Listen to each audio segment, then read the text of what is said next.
Just saw the movie called Hurricane Heist. And I do movie reviews for Christians. Encourage my fellow Christians to pray the movies. And try to give you some insight, theological insight, and thoughts about the film, things you can pray about.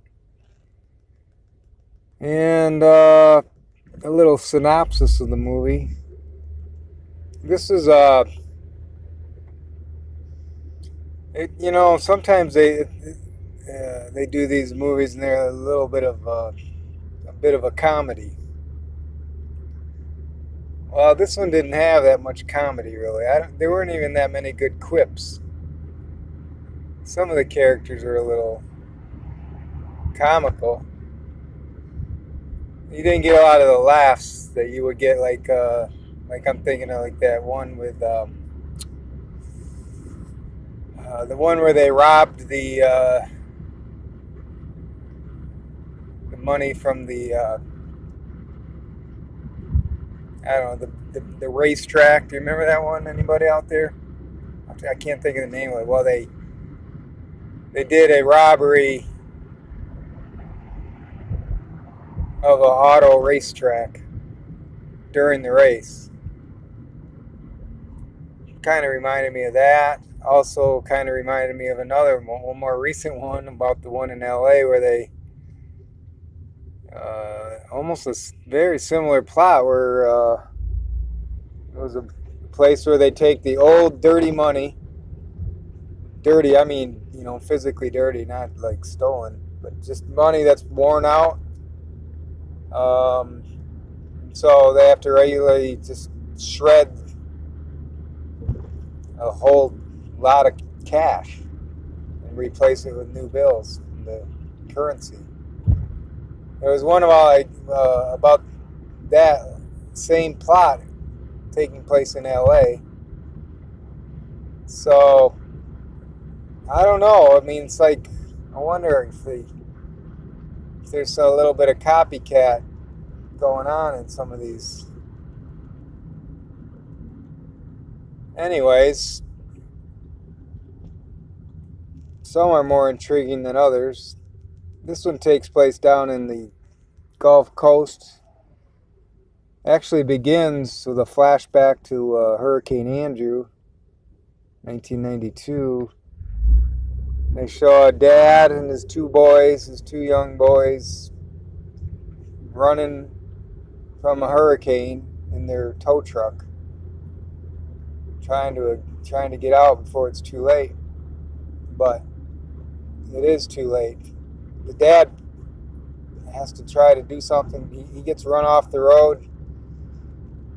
There's a nearby house. He puts the two boys in the house and then runs out to the truck to try to work on it. And next thing you know, he's blasted by the hurricane, gone.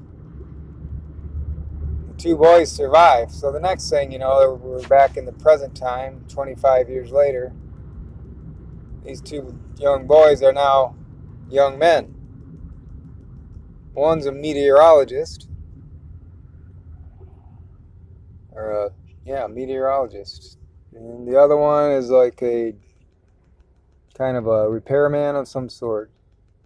Generators, among other things, I guess. Living in the city of Gulfport. Is that the real name of a city down there? I can't remember. Anyways, it's down there in the Gulf Coast. I was down there last summer, so some of the scenes looked like places that I might have driven through. So the two boys are from the South down there. They got a real Southern accent,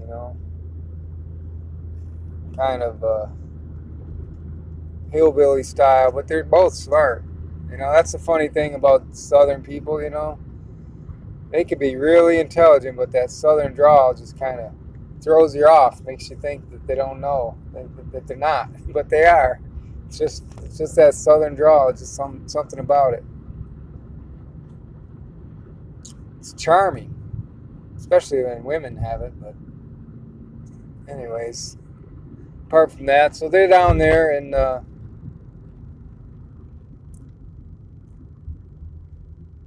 they are, well, let's see. The guy, the two brothers, the meteorologist, he's driving around in some kind of tank-like pickup truck. Not even a pickup truck, it's like a SUV, like a Batmobile, SUV Batmobile almost. The other brother is just kind of living in an old apartment, or apartment I guess it was, doing his repairs. They hadn't seen each other in a while. And by the way, the two little brothers, when they were young, during that first Hurricane Andrew, they were little fighters. They were mean to each other. So that comes back to, they talk about that later on. You know, sibling rivalry. And there's no mention of their mom, by the way. I don't know what happened to their mom. And then there's a lady. She's like working in the federal building there where they shred the money. She becomes a main character. And then you have the whole cast of squirrely bad guys who are there to steal the $600 million that's about to be shred. And they've concocted this grand plan to get that money. Although I'm not sure if they timed it to coincide with the hurricane, or if that just happened to be at the same time. I wasn't sure about that, because the hurricane, bigger than the Hurricane Andrew, is about to take place as they're at the same time that they're trying to rob this money, rob this federal facility, $600 million. And I mean, you can imagine how the story goes. I don't need to tell you about it, every detail. It's just, you know, a classic. Bad guys try to rob the place. Good guys try to stop them. Hostages.